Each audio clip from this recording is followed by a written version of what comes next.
Assalamualaikum warahmatullahi wabarakatuh. Selamat pagi, saudara pendengar dimanapun Anda berada dan juga pemirsa setia yang menyaksikan kami melalui live YouTube RRI Melaboh. Dan untuk menariknya sekali ya, untuk pagi hari ini Dharma kedatangan narasumber yang tidak asing lagi di indera dengar Anda. Untuk narasumber kita yang sudah berhadir terlebih dahulu, yang pertama bersama Bapak Dandim 0105 Aceh Barat, Letkol Infantri Hendra Mirza, SIMSI. Untuk narasumber yang kedua ada Letu Infantri M. Nasir, ini Pasipers di Kodim 0105 Aceh Barat.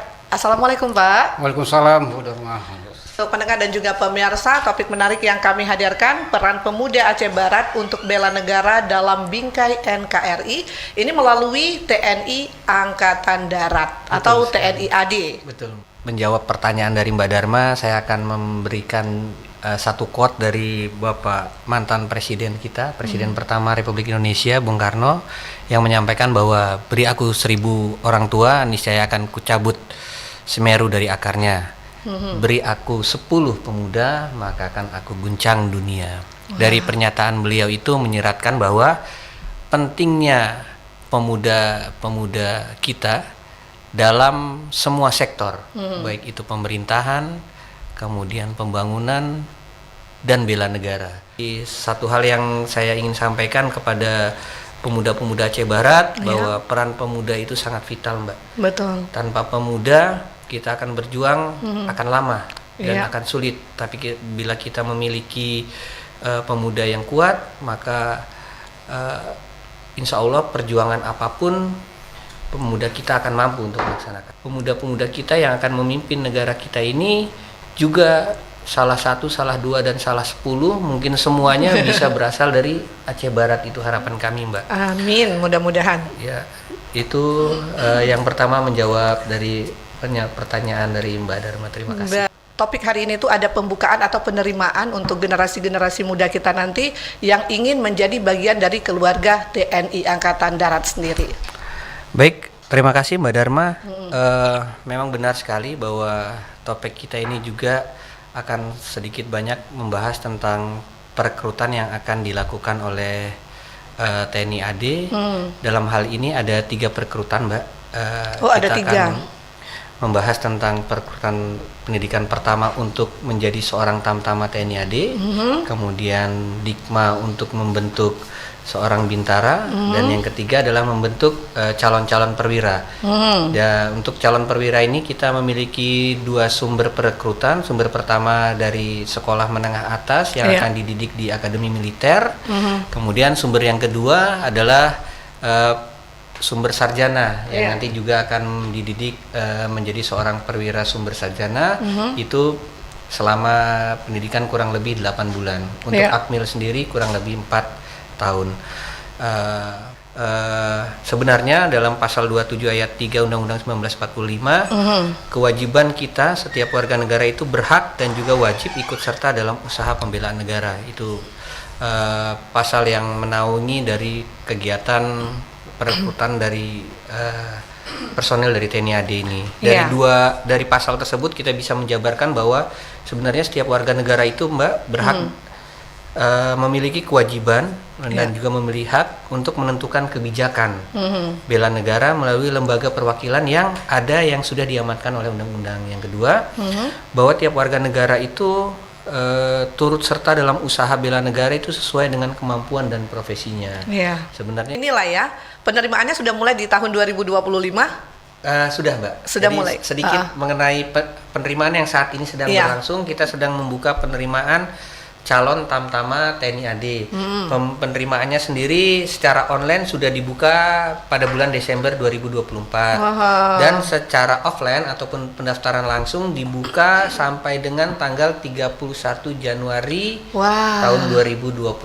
Jadi masih ada kesempatan buat adik-adik yang ingin bergabung bersama TNI AD segera mendaftar di Ajudan Jenderal Kodam Ajendam di Banda Aceh. Nah, tuh. Sedangkan untuk pembinaannya bisa ke Koramil kami di Aceh Barat, dan kami rasa juga di seluruh provinsi Aceh ini Koramil Kodim juga sudah membuka pembinaan. Iya. Ada 4 aspek penting yang harus dipersiapkan oleh adik-adik. Iya. Yang pertama adalah sisi pembinaan jasmani. Karena di jasmani. situ harus lulus larinya, lari 12 menit, kemudian pull up, push up, sit up, dan juga shuttle run itu harus lulus. Jadi kita harus persiapkan fisiknya. Yang kedua kita harus siapkan akademisnya, karena yang ketiga yaitu psikologi. Karena yang tadi kami sempat ngobrol sama Ibu Kepala bahwa menjadi seorang tentara itu sedikit identik dengan bekerja di bawah tekanan. Jadi ada level-level psikologi yang harus mereka harus penuhi. Yang keempat adalah kesehatan, Mbak. Nah, tuh. Nah, kesehatannya juga harus dipersiapkan, karena yang seperti kami bilang tadi, dengan tekanan beban kerja yang berat, kemudian penggunaan fisik yang berat. Karena kalau pada saat mereka melaksanakan penugasan ini, adik-adik sekalian, mungkin adik-adik nanti akan bertugas di wilayah-wilayah terpencil yang di sana memang adanya daerah tempatnya hanya berupa gunung, kemudian jauh dari dan sebagainya, sehingga memang dibutuhkan fisik yang disyaratkan oleh kebutuhan TNI AD. Yang berikutnya, kalau sudah siap silakan mendaftar, pendaftaran gratis. Apabila ada oknum yang mengatasnamakan institusi, mengatasnamakan bisa meluluskan dan lain sebagainya, itu semua hoax, itu semua bohong. Usianya itu sama seperti penerimaan tamtama untuk nantinya perwira atau bintara seperti itu. Nah, ini gimana nih ke Pak Dandim, ke Pak Nasir nih, coba nih. Gimana nih Pak Nasir? Terima kasih, Bu.